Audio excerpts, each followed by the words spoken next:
Ladies and gentlemen, after 3 months or almost 4 months nga ng pahinga sa pag-review, tirahin na natin yan kaagad mga men. やめてください。 Look mga men, mabilisang review lang to ha. Yung main topic natin dito ay about dito sa legendary Old Man, the Immortal Man at ang pinakamanyak na karakter dito sa mundo ng anime.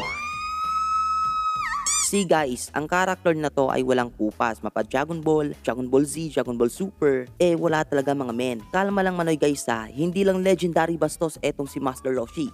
Kasi kung hindi nyo nga alam, immortal etong si Master Roshi. I mean, 300 plus years old na siya from the beginning of Dragon Ball series. Hindi normal to para sa isang Earthling na katulad ni Roshi.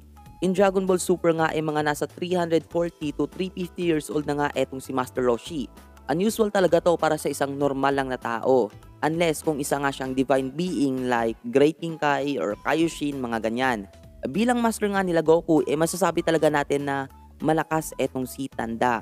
During Tournament of Power sa Dragon Ball Super nga, mga nasa 5 mandirigma nga lang naman yung na-knockout niya.